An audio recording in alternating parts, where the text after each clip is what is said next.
말씀 두 절이니까 같이 읽겠습니다. 시작. 그러므로 너희가 그리스도 예수를 주로 받았으니 그 안에서 행하되 그 안에 뿌리를 박으며 세움을 누리고 교훈을 받은 대로 믿음이 굳게 서서 감사함을 넘치게 하라. 아멘.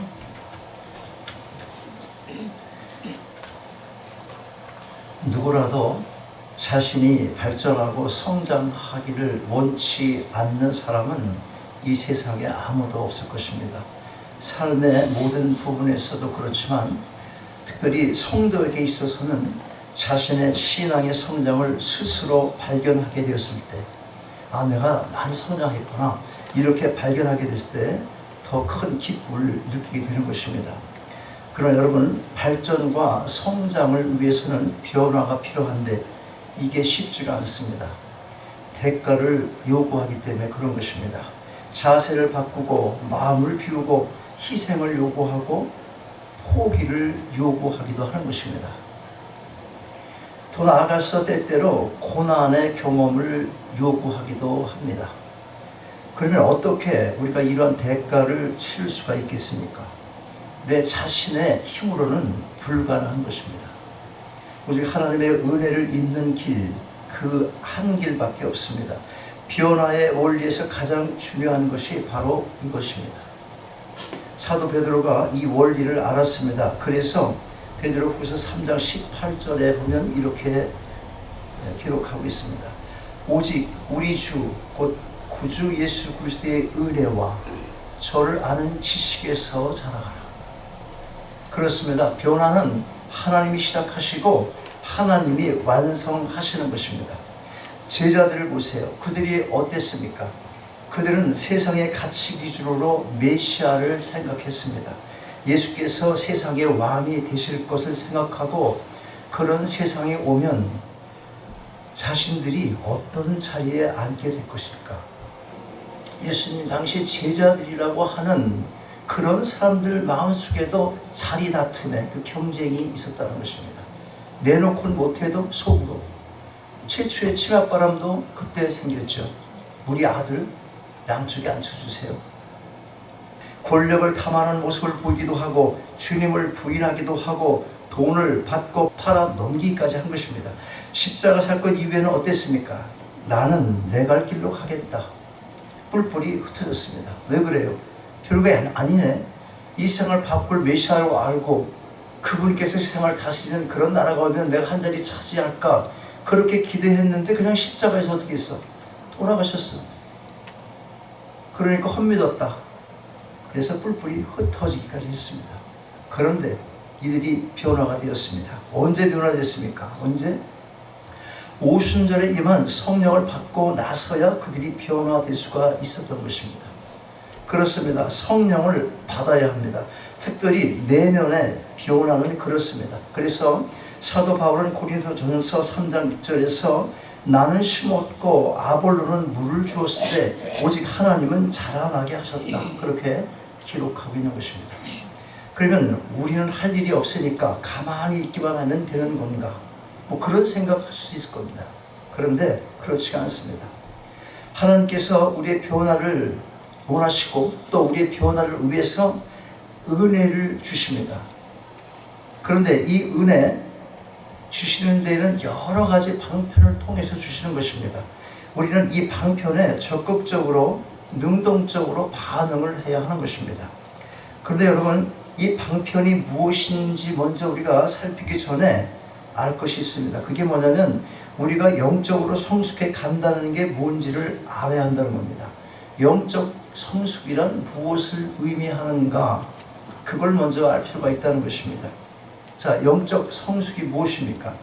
누가 영적으로 성숙한 사람입니까? 누가? 구제에 열심히 하는 사람일까요? 구제에? 아니면 또 성경을 통으로 암기하는 사람일까요? 교회 일에 열심히 하는 사람입니까? 나는 남한테 나쁜 소리 못해.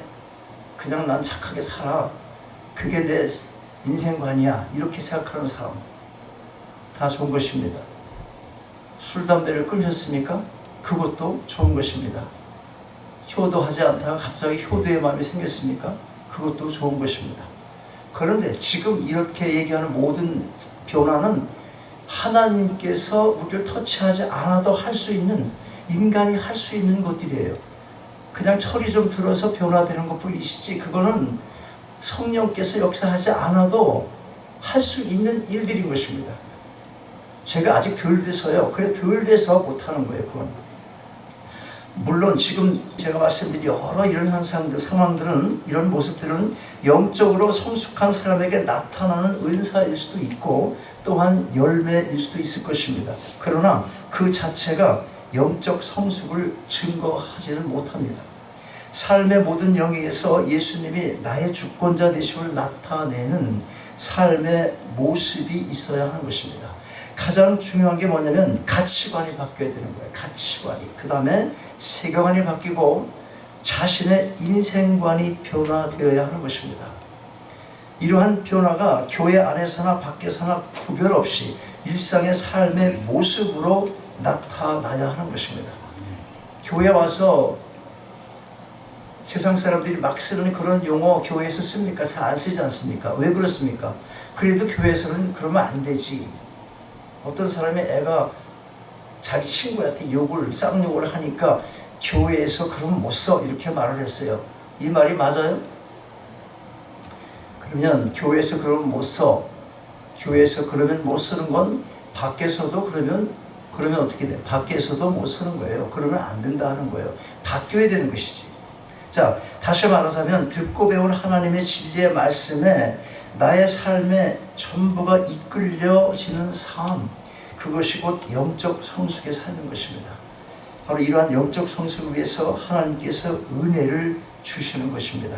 그런데 하나님의 은혜의 방편에는 원리가 있습니다. 무엇보다 중요한 것은 먼저 생명이 내 안에 들어와야 된다는 것입니다. 생명이 들어오지 않으면 영적 성숙을 위한 변화를 기대할 수가 없습니다. 여러분, 생명이 무엇입니까? 모든 생명은 약동하는 것입니다. 그러므로 생명력이 죽지 않고 살아만 있다면 그것은 자라나서 성장하게 되어 있습니다. 오늘 기도 속에서도 나왔잖아. 밖에 보면 지금 푸르름이 어때요? 싹이 트잖아요. 왜 그래요? 왜? 생명의 씨가 그 속에 있기 때문인 것입니다. 봄이 오면 추운 긴 겨울 동안 땅속에 묻혀있던 갖가지 생명의 그 씨앗들이 그 생명의 힘을 나타냅니다. 단단하게 굳은 땅을 뚫고 나오는 이름 없는 그런 풀도 있습니다. 다시 들어 죽은 것처럼 보이는 그 앙상 나뭇가지에 새롭게 돋아나는 그 푸르름의 새싹이 피어나는 것입니다. 우리는 이런 모습을 보면서 생명의 위대함을 다시 한번 깨닫게 됩니다. 요즘 가까운 공원 한번 가보세요. 푸르고 신선한 생명의 아름다움을 보실 수가 있습니다. 제가 거의 매일 다녀오는 팍 있죠. 팍. 늘 얘기했잖아요. 키세라 팍. 얼마나 아름다운지 모릅니다. 매일 가면 매일 사진을 찍어요. 매일 달라진 것 같아요. 어떤 사람들은 큰 카메라 이렇게 길게 대고서는 그 풀이 이렇게 피어나는 거 그거 찍으려고. 꽃 필 때 꽃 이렇게 피는 거 있잖아요. 그걸 담는 카메라야. 몇만 불씩 주고 사가지고 그거 갖고 있어. 생명의 신비 때문에 하는 게 아니겠어요? 생명은 아름다운 겁니다. 그런데 우리가 한 가지 알아야 할 것 있습니다. 하나님께서 우리에게 주시는 생명은 단순한 생명이 아니라는 것이에요. 끝이 없는 생명, 영원한 생명인 것입니다. 그저 끝이 없는 생명이 아니라 하나님과의 관계 속에서 이루어지는 하늘나라의 생명인 것입니다. 이 생명이 내게 들어오면, 내 안에 들어오면 내가 죽고 그리스도와 함께 하나님 안에 모든 것이 감추게 되는 그런 변화, 내 모든 나쁜 것들, 이제까지 살아왔던 속성으로 젖었던 습관으로 배어있던 모든 것들이 다 감추게 되는 변화를 가져오게 된다 하는 것입니다. 하나님께서 다 덮으시니까. 그런데 그냥 단순히 덮기만 하는 게 아니에요. 사실은 우리가 볼 때 덮어진 것 같지만 하나님은 도말하시는 분이세요. 도말이란 지우개를 지우는 거예요. 완전히 지우는 것입니다. 컴퓨터 잘못된 거 지웠다고 해도 아직 살아있지. 다시 살리잖아. 하나님은 다시 살려서 너 옛날에 이랬잖아. 그렇게 지적하시는 분이 아니시다 하는 겁니다. 전부 그냥 도말하신다. 흰눈처럼 깨끗하게 없애주신다. 여러분 어떠십니까? 변화하고 성장하고 싶으십니까?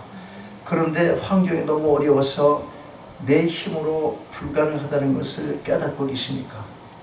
그러나 절망할 필요는 없습니다. 사람은 누구나 자기 자신의 힘으로는 어차피 변할 수도 없고 영적 성장을 할 수도 없습니다. 왜 그렇습니까? 모든 인류가 다 죄 아래 있기 때문에 그런 것입니다. 죄, 그러면 뭐 생각나요? 죄의 싹이 무엇인가 하는 것. 죄의 싹이 무엇입니까?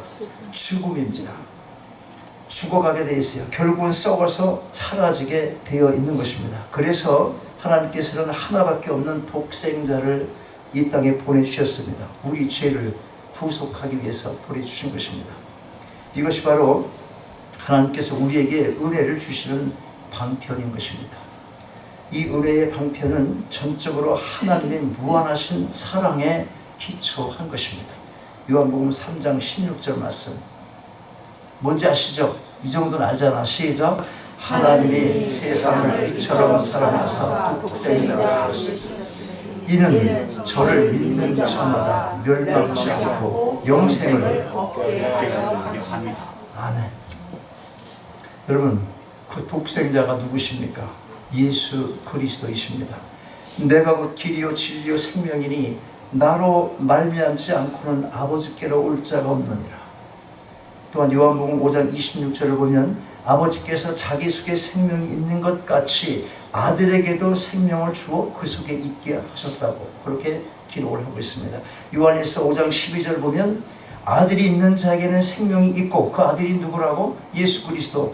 하나님의 아들이 없는 자에게는 생명이 없느니라. 여러분 마음속에, 여러분 가슴에, 여러분 안에 이 예수 그리스도가 살아 계셔야 하는 것입니다. 그렇습니다. 바로 예수님 그분이 곧 생명인 것입니다. 사람의 생명은 동물의 생명과 다릅니다. 사람의 생명은 위로부터 온 생명입니다. 하나님의 모양과 형상을 따라서 흙으로 몸을 지으시고 거기에 하나님께서 위로부터 생명, 곧 생기를 불어 넣으신 것입니다. 그래서 생명, 살아있는 존재가 됐습니다. 그러나 아담의 범죄 후에 모든 인간은 죄 아래 있게 되었고 생기를 주셨는데 생명을 주셨지만 아담의 범죄 후에 모든 인간은 전부 죄 아래 있게 되었고 죄로 인해서 영이 죽었습니다. 지금 살아서 돌아다니는 여러 밖에 세상 사람들이 있지 않습니까? 그냥 살아있는 존재예요. 살아있는 존재. 영이 없습니다. 영이. 죽은 거예요. 영적으로 이미. 영이 죽었으므로 하나님과 교통할 기능이 마비된 것입니다. 죽음이란 하나님과 교통이 끝나는 것, 그것이 죽음의 본질인 것입니다. 하나님과 소통할 수가 없어요. 하나님 안에 있지 않기 때문에. 여러분 우리가 이 진리를 알아야 합니다. 하나님과 교통할 수 없는 영을 소유한 사람은 지나친 말 같지만 동물과 같은 것입니다. 적어도 하나님과 교통할 수 없다는 점에서 동물보다 나은 것이 없어요. 삶의 의미를 깨닫지 못합니다. 내가 왜 사는지를 모르는 겁니다. 삶의 질이 무엇인지를 모릅니다. 정말로 불쌍하고 슬픈 것이 무엇인지를 모릅니다. 삶의 질이 무엇인지를 모르니 변화하고 발전할 수 있는 동기가 있어요, 없어요? 그냥 나 이대로 살 거니까 내버려 둬. 이렇게 살다 죽고 말면 되는 것이 뭘 삶의 질이야. 너나 나나 밥 3끼 먹는 거 똑같잖아. 그렇게 생각한다는 거예요. 음식은 똑같을지 몰라요. 삶의 질이 무엇인지를 모르니까 그냥 생존하고 있는 거에서 만족한다는 거예요. 어떻게 살고 싶어요, 여러분? 솔직히 한번 얘기해 보세요. 솔직히. 떡국을 끓였으면 어디다가 떡국을 담아서 먹고 싶어요? 어디에다가? 잘 머리가 안 돌아가? 된장국을 끓였어. 그러면 어디다가 된장국을 끓이는 게 좋겠어? 된장찌개. 에? 뚝배기잖아. 근데 뚝배기가 없어가지고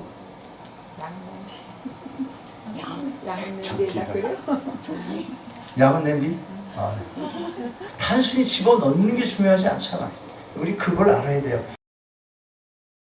하늘의 것은 더더욱 알 리가 없습니다.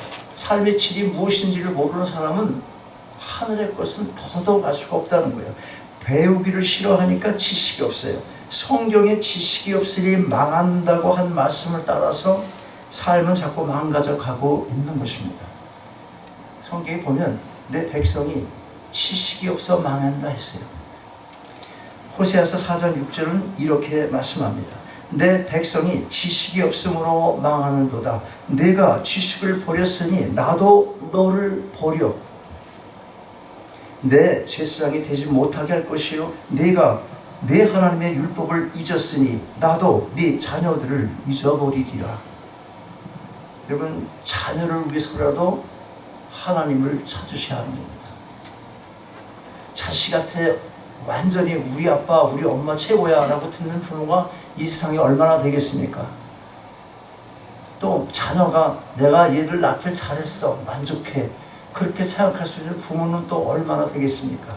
그런 거리 간격을 좁히지 못하고 무슨 원수된 마음으로 그렇게 생활한다면 참 슬플 수밖에 없어요. 근데 부모는 그래도 자식 잘 되기를 끝까지 기도하며 죽어가는 것입니다. 내가 죽는다고 해도 찾아오지 않을 자식일지 모르지만 누구라도 그래도 그 자식 잘 되기를 하나님께 기도하며 눈을 감는 것이지, 이런 싸가지 없는 자식이 있나 하고 원망하며 저주하며 죽을 부모가 세상에 아무도 없다는 것이에요. 보니까 나도 네 자녀들을 잊어버리리라. 여러분들의 믿음이 그래서 중요합니다. 하나님을 찾는 마음, 예수 그리스도의 생명이 이 안에 있어야 하는 이유, 그거를 잊지 마시기 바랍니다. 하나님의 지식이 없으면 나만 망하는 게 아니에요. 자손까지 망하는 것입니다. 지식이 없으면 생각이 짧아집니다. 그리고 생각이 모자라면 보이는 것만 본능적으로 찾아가게 되는 것입니다. 여러분, 본능에 어때요? 여러분, 본능에 충실하다 그런 말 들어보셨습니까? 본능에 충실하면 어떻게 될 것 같습니까? 착하게 살 것 같습니까? 선하게 살 것 같습니까? 본능에 충실하면 망하고 마는 것입니다. 여러분, 가만히만 있어도 여러분은 망하고 마는 거예요. 우리의 본능은 그렇게 작용하게 되어 있습니다. 왜 이런 일이 생깁니까? 이 모든 것이 생명의 뿌리가 꺾였기 때문에 그런 것입니다. 예수님을 내 마음에 모신다는 것은 바로 이 죽은 생명을 다시 살리는 것입니다. 물론 생명 자체를 내가 살리는 것이 아닙니다. 우리의 의나 공로로 내가 다시 태어날 수 없습니다. 우리는 하나님의 은혜의 수단에 마음의 문을 열어 응답하기만 하면 되는 것입니다. 계시록 3장 20절 이렇게 말씀하십니다. 볼지어다 내가 문 밖에 서서 두드리노니 누구든지 내 음성을 듣고 문을 열면, 무슨 문을 열어? 내 마음을 열면 내가 그에게로 들어가. 여러분이 마음의 문을 열면 그 마음속으로 들어가시겠다는 겁니다. 그로 더불어 먹고 그는 나로 더불어 먹으리라. 같이 거하신다. 같이 살아가신다. 같이 함께한다. 그런 의미잖아요.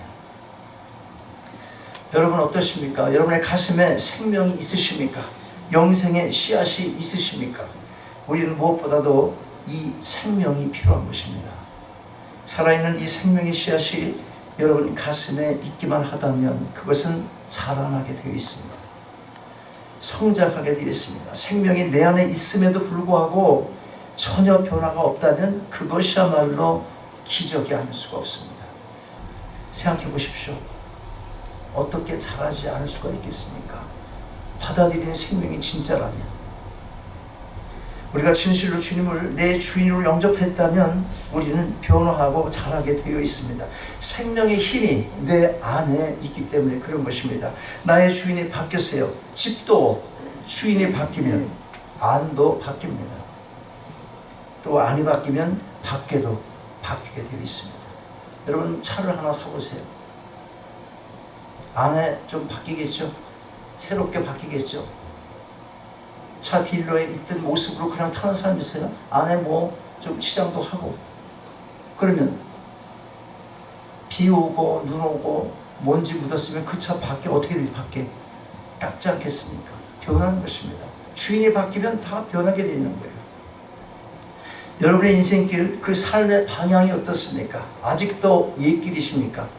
여러분, 그리스도의 생명이 진실로 내 안에 있다면 언젠가는 이런 고백을 하는 경험을 하게 됩니다.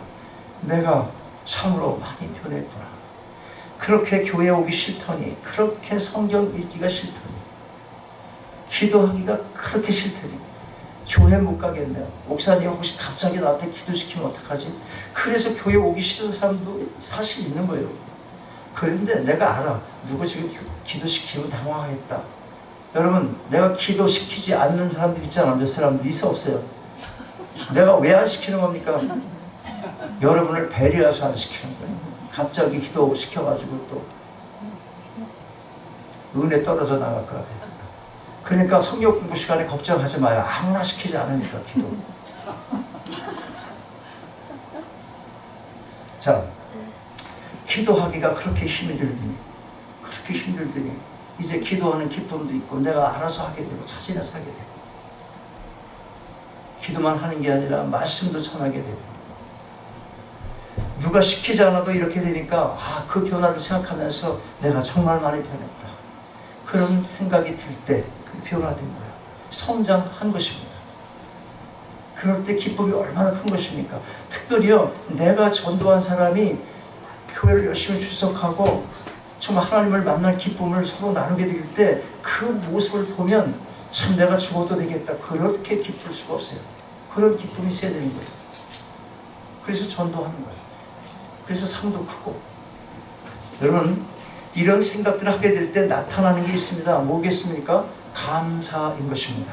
정말 마음에서 우러나오는 감사, 이 감사를 깊이 경험을 하게 되는 것입니다. 감사가 있으니까 찬양이 나오고 영적인 풍요를 누리게 되니까 삶 속에 찾아오는 모든 고통, 근심들을 이겨낼 수 있게 되는 것입니다. 여러분, 이 주님의 생명 안에 거하기만 한다면 영적으로 성숙한 만큼 감사의 내용도 점점 넓어지고 더 깊어지게 될 것입니다. 그것이 하나님께서 우리에게 원하시는 것입니다. 로마서 6장 4절 이렇게 말씀합니다. 그러므로 우리가 그의 죽으심과 합하여 세례를 받음으로 그와 함께 장사되었나니 이런 아버지의 영광으로 말미암아 그리스도를 죽은 자 가운데서 살리심과 같이 우리로 또한 새 생명 가운데서 행하게 하려 함이니라. 여러분, 하나님께서는 우리가 새 생명 가운데 행하기를 원하십니다. 그러기 위해서는 먼저 예수님을 진실로 내 삶의 주인으로 영접을 해야 할 것입니다. 죄를 범했기 때문에 영이 죽은 모든 인간은 하나님으로부터 영원히 떨어지는 죄값을 받게 되어 있습니다. 생명이신 그리스도를 내 인생의 주로 모시는 길 밖에, 그 외에는 이 죄에서 벗어날 수가 없는 것입니다. 하나님께서는 우리에게 다른 이름을 주신 적이 없으십니다. 오직 예수 그리스도만이 길이요 진리요 생명인 것입니다. 주님을 내 삶의 주인으로 모신다는 것은 그분에 관한 사실을 단순히 지식으로만 안다는 것을 말하는 게 아닙니다. 죄에서 돌이키고 온전히 주님께 의지해야 하는 것입니다. 옛 길을 버리고 새로운 길로 인생의 발걸음을 돌리는 것입니다. 그러기 위해 변화를 위한 모든 장애물을 믿음으로 이겨나가야 하는 것입니다. 강을 건너는 다리가 안전하다는 사실을 인정하면서도 이 다리 안 무너지겠지? 무슨 다리가 무너져? 그렇게 말은 하면서도 그 다리를 건너기를 주저하고 너부터 한번 건너볼래? 이렇게 말한다면 그것은 진정한 믿음이 아닌 것입니다. 그러므로 고린도후서 13장 5절을 보면 이렇게 말씀해요. 너희가 믿음에 있는가? 너희 자신을 시험해 보십시오. 여러분 자신이 내가 정말 믿음의 사람인가? 너희 자신을 확증하라. 예수 그리스도께서 너희 안에 계신 줄을 너희가 스스로 알지 못하느냐? 그렇지 않으면 너희가 버리운 자니라. 예수 그리스도께서 내 자신 안에 있음을 확인하지 못하고 믿음이 자라지 못하면 버리운 자라는 겁니다. 두려운 말이에요. 믿음을 확인하라는 말씀입니다. 주님이 내 안에 계신지를 확인하라고 말씀하시는 것입니다. 여러분, 생명이신 그리스도가 가슴에 없다면 그 사람은 버려진 자입니다. 버려진 자의 결과는 영원히 지옥불에 떨어지고 마는 것입니다. 예수님을 영접하는 일이 세상의 그 어떤 것보다도 긴급하고 중요한 이유가 바로 여기에 있는 것입니다. 지옥의 영벌을 성경은 이렇게 기록하고 있습니다. 잘 들으세요. 마가복음 9장 43절 지옥이 어떤 것인가? 만일 내 손이 너를 범죄케 하거든 찍어버려라. 불구자로 영생에 들어가는 것이 두 손 다 같고 지옥 꺼지지 않는 불에 들어가는 것보다 나으리라. 혹시라도 진실로 예수 그리스도를 내 인생의 주유로 온전히 받아들이지 않으신 분이 계십니까? 아직까지도 이 시간도 주님께서는 여러분의 마음의 문을 두드리고 계십니다. 그 문을 여는 것은 여러분의 몫입니다. 닫혀있던 마음의 문을 활짝 열리는 주님의 놀라운 은혜가 있기를 바랍니다. 또한 이미 주님을 영접하셨다면 다시 한번 새 생명의 기쁨을 회복하는 감격과 감사의 은혜가 있기를 바랍니다. 그리하여 그 생명의 뿌리를 박으며 여러분의 삶의 변화를 체험하실 수 있기를 바랍니다. 그 생명의 역사를 따라서 우리 주 그리스도를 아는 지식이 장성한 분량에 이르기까지 여러분의 계속적인 성장이 있기를 주님의 이름으로 축원합니다. 아멘. 아버지 하나님, 생명의 능력을 다시금 깨닫게 하시니 감사드립니다.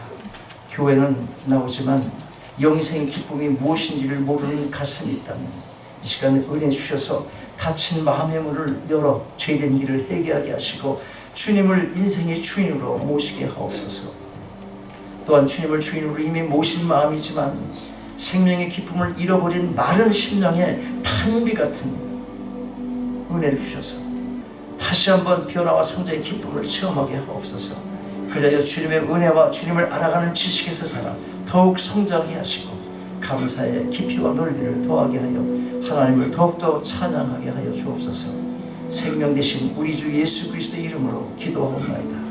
아멘.